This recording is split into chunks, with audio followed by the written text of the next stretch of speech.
Really quick, everybody, this entire video will be timestamped, so if you don't want to watch the whole thing and just jump straight into a different topic, please check the pinned comment or check the little red bar down below you. Again, this entire video will be timestamped, and I appreciate you guys watching whatever part that you like to, and if you're sticking around, guys, welcome back to another video, everybody. Welcome back to another talk at Clen. This is a series on the channel where I ask you guys to jump to the Discord and give me an opinion on something, and then I give my opinion on your opinion. Think of this as kind of like an unpopular opinion series, but like not necessarily unpopular, but usually we talk about Fortnite, but of course we can talk about anything at all. We've been talking a little bit more gaming recently. I appreciate you guys like helping like change the videos up a little bit. With that being said, though, let's get straight into the first one for today, and we're starting off with Mark 2005 here. So at the end of season 3, we got some rift butterflies in 4 different colors: blue, purple, red, and gold. Many people think it's a teaser for a red cube because we have seen cubes in all the other colors before, but if you think about it, blue is the 0 points normal form, and it was both red and purple in the collision event as well as the zero crisis event. So what if this is actually a hint for a golden version of the 0 point, like a true form? Maybe after all, it's creation itself, and golden coloring is usually associated with creation. Okay, that's a very interesting idea. I wish I could add upon that a little bit, but honestly,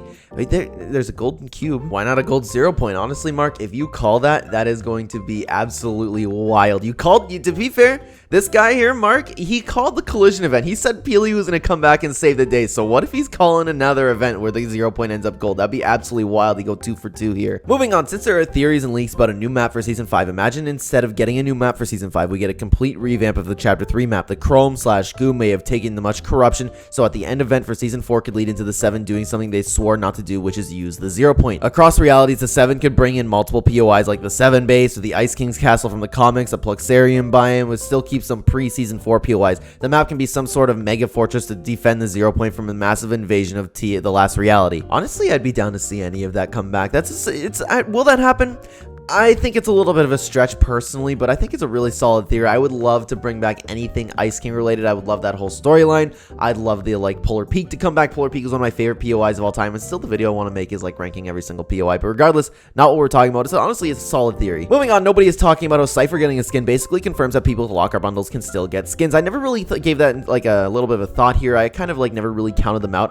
Cypher PK getting a locker bundle, at first I was surprised. I was like, why is that dude getting a skin? Because you can't give that guy a locker bundle and expect him not to get a skin, because like I talked about in my last Let's Talk Clen video, we were talking about, man, Cypher deserves a skin out of anybody who plays Fortnite. So I never really counted him out. I never really thought about it, but it's true what you said. Nobody is talking about it. Moving on, I think Twitch is on its way to having a huge downfall because of all the streamers moving over to YouTube and so many people upset about how unfair they are about their bans. Yeah, you know what? They pick and choose who they want to ban, right? Big time. And we've been talking about this in another video. Like we saw that girl getting like just absolutely piped down, and then she was only banned for a week, right? So and then you'd like have somebody doing something, I can't think of an example off the top of my head, but they get banned like way more harshly than that. And a lot of people have been moving over to YouTube. I know a couple people that are streaming on YouTube instead of Twitch, and you know what, they seem to be pretty happy. YouTube, I love YouTube's whole system there. Yes, I have some criticisms here and there, but still it seems like YouTube's the way to go with Twitch, and I actually agree with you. Twitch might be having a huge downfall at one point. I think Creative 2.0 will ruin Battle Royale, and it scares me. Yeah, you know what, it scares me too. And again, this is a video that I wanted to make for a long time, an update video on my whole opinion on this, but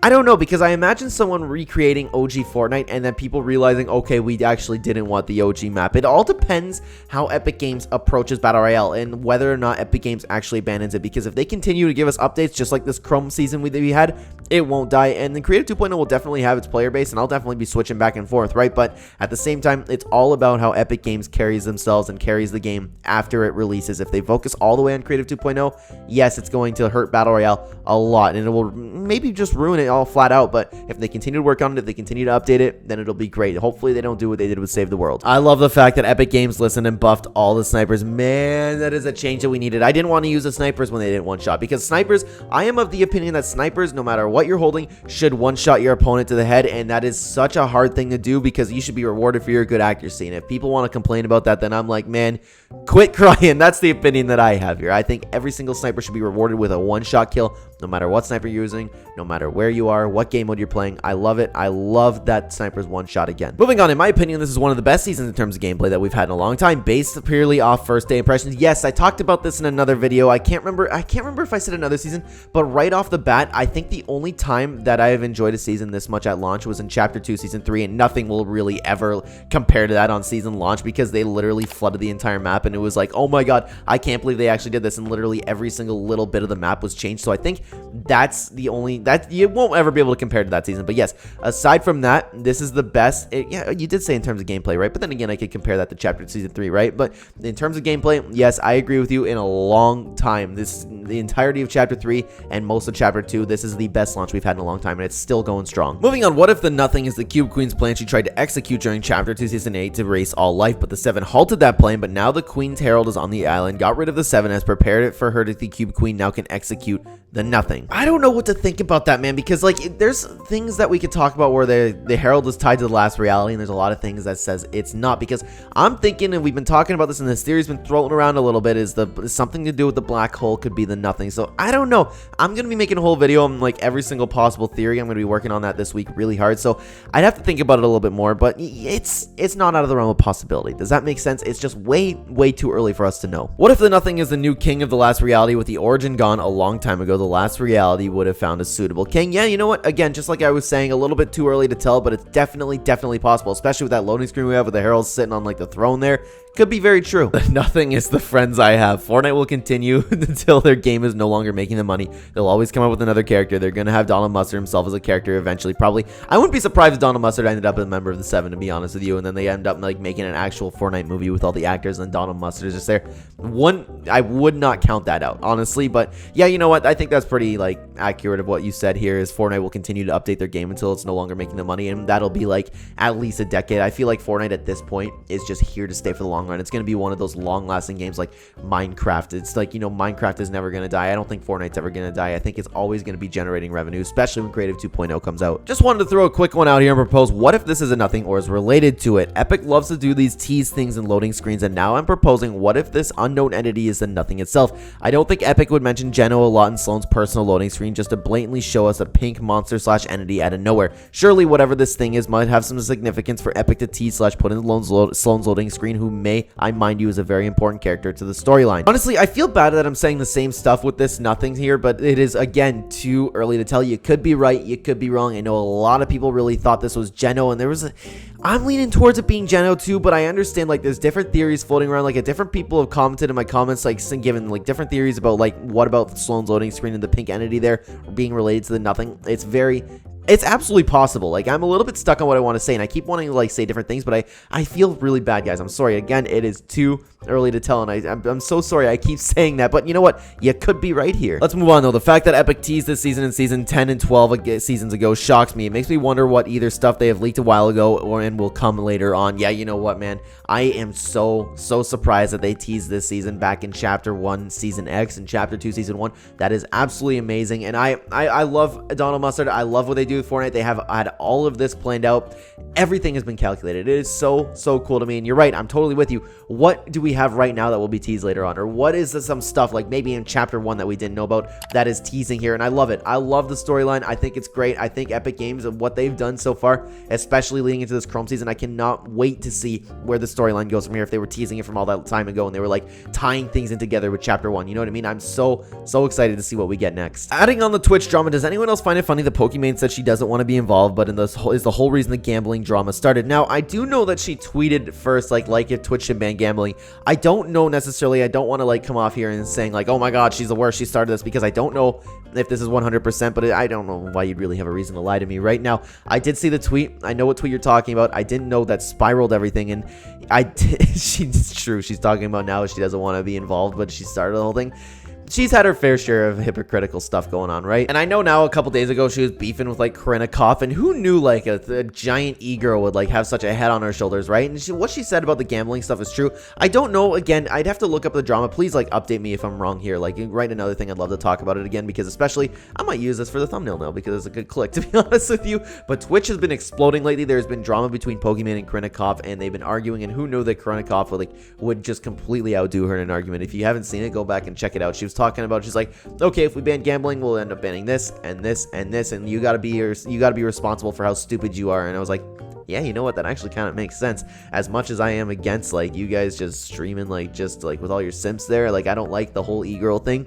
she's kind of right. Sorry, I might have got a little bit off topic there, but you were just talking about it, like, is it funny that Pokimane started this and then doesn't want to be involved? Yeah, you know what? Have you seen the replies to her, though, by the way? Because I can't say it, but it is, like, so funny how, like, she can never get out of the things she's done, right? People are just, like, not taking into any consideration. People are posting, like, old clips of her saying horrible things, and there's other things that are, like, just being replied to her. She's trying to be serious and be like, okay, I'm, like, raising awareness for gambling and stuff, and then people are just, like, replying was like, okay, I don't care about this argument. I think we should get naked and settle this wrestling style. And it's like, that's the whole state of the argument. Like, nobody cares about it. It's just two girls going at it, and then people just keep talking about it, right? And just because they're good looking, that's the only reason that they're getting, like, so much attention about it. And I think, like, Twitch, actually, she had an effect on Twitch. I don't know if it was necessarily all the people, like, going behind her, and then Twitch decided to ban gambling. I don't know. I'd have to update myself on the story, but please feel free to write about this again. I will update myself. I'll follow the drama a little bit more, then I'll have a little bit more to talk about instead of just flying off the top of my head here. Let's move on, though. I feel like Halo is never going to return to its former glory it once had, even though recently Microsoft gave a bunch of management the boot, including the head Bonnie Ross, who have been the main root cause for Halo's decline within the recent decade. And yes, even if Bonnie left due to family issues, clear from her statement that she would have been gone by Christmas anyways, I don't think the franchise will ever recover due to the fact that 343 have done nothing but lie through their teeth and make false promises towards fans that have already been extremely underwhelming by their previous titles that they gained so much of a bad track record for, even if they put Infinite back into a good state. Most people probably won't come back because of how they lied to their fans, man. Yes, they have been lying to their fans and making false promises. Actually solid, but anyways, we'll continue a little bit. I know Certain Affinity is rumored to be working on a BR for Halo Infinite, but I think at this point, anything with 343's name on it is bad enough PR for people to stay away from it. Yeah, you know what? Honestly, you hit the nail on the head a little bit there. Myself and my friend Nick, like, if you watch the gameplay videos, you know my friend Nick, we are die-hard Halo fans, and we aren't even playing Halo Infinite. Like, don't get me wrong, I still go back and play MCC. I love MCC. I love Halo 4. I love Halo Reach, and I know that's a little bit of like a little hypocritical of me to say. I actually do like Halo 4. I really enjoyed that game, but I understand what you're saying. Like, Halo Infinite, it's just not keeping up, and they're false promises, and they just, you're right. Honestly, everything that you said is right. It's a little bit too little too late, and the only thing that I think can save it is if they go back to either Bungie, which definitely won't happen because they know they're like have their hands, or if Halo actually did decide to go the BR route and come out with a huge battle royale, it would get enough notoriety for like people to actually come back and try it. They would have to knock it out of the park though, because I always thought that Halo would be perfect for a battle royale game. I think if like they announced like, oh my god, we're having a Halo battle royale, I think it would get enough publicity for people to come back and try it, but people still wouldn't be too sure. They would have to absolutely kill it. But 343, will they kill it? I feel like they wouldn't really do a battle royale game really well, because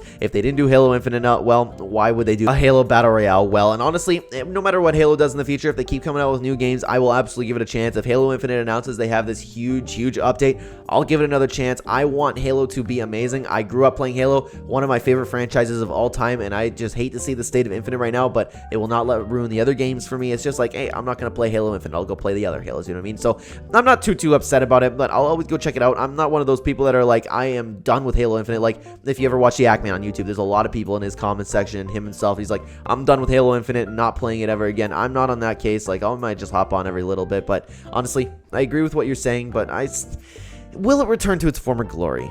That's a toughie. They'll have to do something absolutely magnificent, but I don't think so. I think you're right. I think 343 is not capable of doing so. It's a very interesting topic, Agony. Thank you. And guys, we're moving on to the last one for today. I hope Epic brings back the same mechanic in Chapter 2, Season 4 when we got Fortnitemares this season, with players bringing shadows and hunting down the living players. That was so much fun in my opinion. Yeah, completely agree with you. I thought that was great. I think every single time they've done Fortnitemares, no matter like what mechanic we've had, I've enjoyed every single one of it. And that includes back in Chapter 1, Season 6 when we first got the zombies and everybody hated it. I loved it. I thought it was so much fun. I love the Halloween theme. I love everything that Epic does with Fortnitemares, no matter what they bring, and I cannot wait to see what they do with these Chrome zombies. I'm super excited, but yeah, I think that'd be really cool if they made like it, especially in LTM. I don't know. I'm just excited no matter what they do. If they bring back the shadows, if they bring back the ghouls, no matter what they do, I'll be excited. I completely agree with you. And guys, with that being said, that is the last opinion for today. Thank you so much for participating, everybody. Thank you. If you're new here, guys, jump in the Discord server, give me an opinion to talk about. Usually, again, we talk about Fortnite, but of course, we can talk about anything at all. We've been moving on to a little bit more just gaming in general recently. I appreciate you guys participating in this. These are some of my favorite videos to make, so thank you again, and thank you so much for watching, everybody. If you're new here and enjoy the content, please consider like button to help the channel a ton, and subscribe if you're brand new. Check the description down below for links to all my other channels, as well as a link to Real Ember on Fiverr, who will take care of all of your YouTube thumbnail needs. He did this thumbnail and he can do yours too, and he helped my channel. He can help yours too, guys. And lastly, if you'd like to use my supporter creator code in the item shop, it is code Clen, #Anime, #Epic Partner. Thank you so much for watching again, everybody. I will see you in the next video. Take care.